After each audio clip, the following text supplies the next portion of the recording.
Investigating missing children. Lily and Jack. No human remains found yet. 54 seconds, and it's broken down into, we're talking about the cadaver dog search. Is there a possibility something was missed? Where the dogs searched. We're talking about Daniel Martell, and then we're going to talk about the cadaver dogs being brought back and what's happening now. All right, so let's get into this together.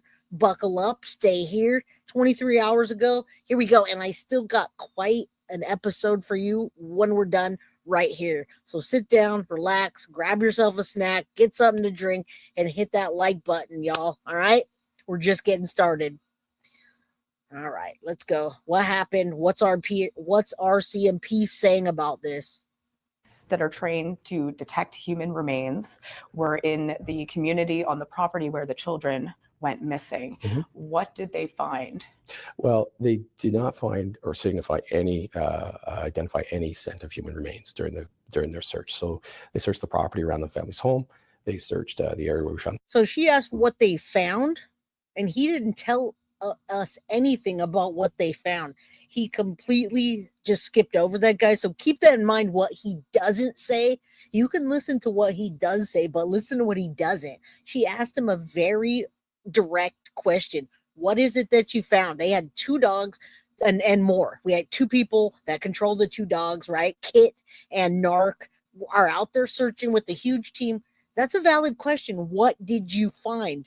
You're telling me they found nothing? He skips over and tells us what they didn't find. I would have probably went back and said, sir, thank you. I appreciate that. But can you tell me anything that you found? Did you find anything, a bottle, a cigarette, anything? A big blanket, the pipeline area, and the intersecting trails. And they Thank you, Barbie G. The dogs didn't indicate on any scent of human remains during those searches. What does that mean? Well, it means that they didn't locate any human remains or anything associated to this file or any open files. So there was no human remains found. It means that we've basically done, we completed that area of the search. It doesn't necessarily mean that that there's no possibility that there isn't human remains there. There could have been a chance the dogs maybe missed it or whatever, but at the end of and what he's saying too, is he trying to give us hope or is he not? I wish I knew more. In my opinion, Daniel Martell was high for the drunk turkey interview. Well, I hope you guys stay here, because after this, we've got it clipped out for you with no commentary. You don't have to watch 2 hours to find out what he says and what his demeanor's like. And that was hard for me to find, so I had to, you'll see. Let's go. Thank you guys for helping support the channel. The day we haven't located any human remains.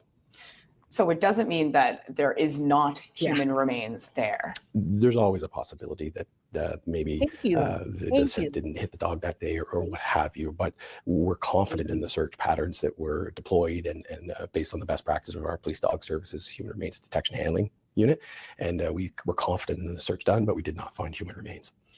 Help the public understand how there could still be a possibility, though. What other factors could be at play? Well, I mean, the conditions at the time were good for the work we were doing, but I'm not entirely sure of exactly the technical things or the technical kind of terms to use associated to why they wouldn't have got seen or how something could be found in the area. But regardless, they could be tucked away in different areas. There could be anything that could have caused an odor not to be picked up by the dog. Yeah, I mean, this case is anywhere from someone saying that they're trafficked to they were gone the night before and discarded, to these people giving little leakage when they're talking about this. They've got a lot of leakage that says that they know or they think they know that those little babies are no longer with us, and they haven't been with us since the beginning of the search. Otherwise, they wouldn't have cadaver dogs looking for a body or for human remains. Linda K, thank you so much for the $2 super sticker and supporting our channel. But again, to our best practices and the training and expertise of our PDS handling unit, we feel we've exhausted the area as best as we can. Really, there's no way you could say with 100% certainty. There just isn't a way I could say with 100% certainty. There's the reality is we're dealing with nature and you know, things could happen that we don't understand right now. And at the end of this, when we find out where Jack Lilly are and bring them home, then we should have those answers and understand better. How many days were the teams on the ground? I believe it was around 3 days that the teams associated to this particular search, and they searched roughly 40 kilometers of area during that time. And what do you mean by 40 kilometers? Is that Well, they do. Right. For those in the United States, I don't go by kilometers, my friends. What? A what? Rohaley, member for a month. Good evening, everyone, and hello to you. Mighty Joe says, mwah. All right. Again, I'm not a PDS dog handler, so I can't talk about all the specifics, and I wouldn't talk about all the specifics related to an investigation, but in general, they run certain search patterns, and they do, certain techniques and drills to kind of put the dogs out there and do the searching. So to say exactly how that looks, but they covered roughly 40 kilometers of area during the 3 days that they were searching. It covered all the areas that we felt were relevant to our investigation. Did they search inside the trailer? I would have to get back to you for specifics on that, but that's interesting. I'm wondering if they did that in the beginning and how much of it they're doing now and what they've gathered, and will they released any of that? I think the parents owed a rug debt. Interesting. Love, Jay, and Guilty of Crime. Thank you. And I love your little pumpkin. Thank you for helping to support the channel. Okay, so for those of you that don't work in kilometers either, 3.3 miles to a kilometer. And he said there were 40 square kilometers, so that's about 15 square miles. That makes much more sense to us people here in the United States that don't go by kilometers. I don't at all. Angel, thank you for becoming a Guilty of Crime crew member. All right, let's keep going. A lot of stuff today. All new, guys. All new. So thank you for being here with me. They did search in and around the property. I wouldn't be able to answer for sure right now. I quickly find we'll get back on that answer, but I'm not sure if they went inside, but they did do the whole property around and the area around there, the pipeline. Sorry, guys, 2.2 kilometers to a mile. Foxy said 3.3, so that's only 15 miles. All right, I'm going to go with what you're saying because I'm not here doing math and conversions right now. Trails where the pink blanket's at, and then intersecting paths and areas. So. Did one of the handlers question the children's stepfather, Daniel Martell? I don't know. I can't comment on what was said between Mr. Martell and the dog. All right, community on the oh my goodness. I'm glad these are in sections because now we're talking about Daniel Martell. And they say, did one of the handlers question Daniel Martell?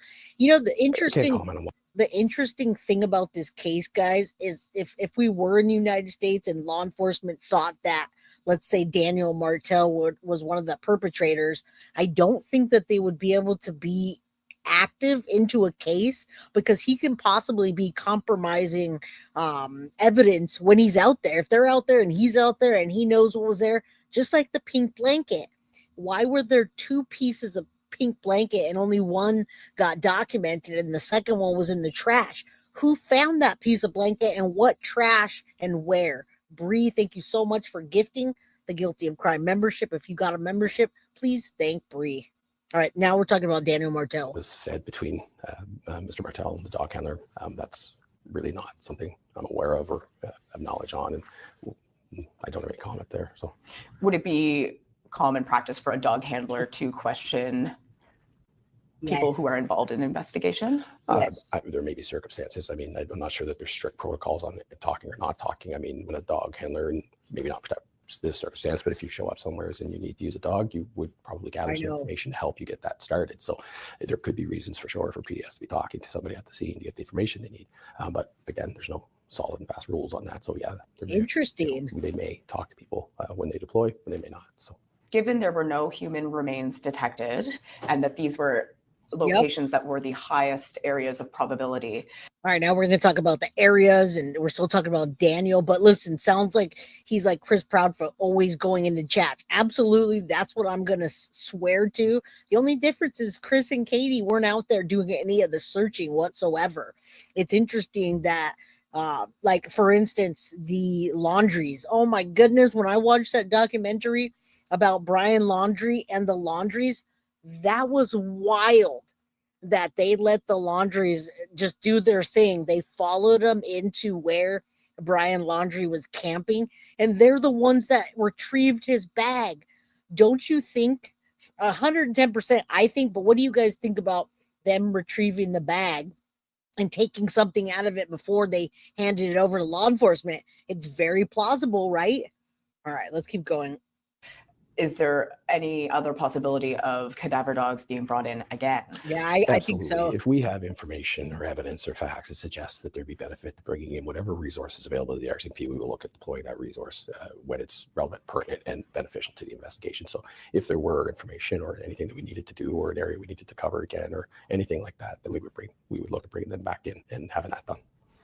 What happens now? Now we continue on with our investigative work. Nothing stopped from the second day of this investigation when major crime took carriage and began collating, sorting, and organizing the information and planning the investigation. We haven't stopped. We've talked with a number of people. We've got over 1,000 taskings that we're still creating new ones and developing new areas to gather information from. We've reviewed over 8,000 videos, thousands of hours of video from And the area. nothing, huh? And we've done an extensive ground search using both technical capabilities, partner agencies, GSAR, DNR, to as thoroughly as we possibly can search the area around the home and those other areas that I mentioned. And that's if we continue to gather information, make decisions based on that, and if those information suggests that we need to do more searching, we will. So the investigation hasn't. I mean, this guy's saying a lot of nothing too. He's giving a little bit, but he's very uncertain about a lot of things as well. That was crazy. The family knew she was in there. You guys talk about other cases. I know this gets a little boring. I sped it up, but this is the information that came out yesterday about what happened in the case and what's going to happen next. Let up since May 2nd. No, it has not let up, and it won't. This is not something that we stop working on. We've got 2 young children, Lily and Jack, who've gone missing from their home. It is a Missing Persons Act investigation. Definitely prayers. But we need to find answers to that.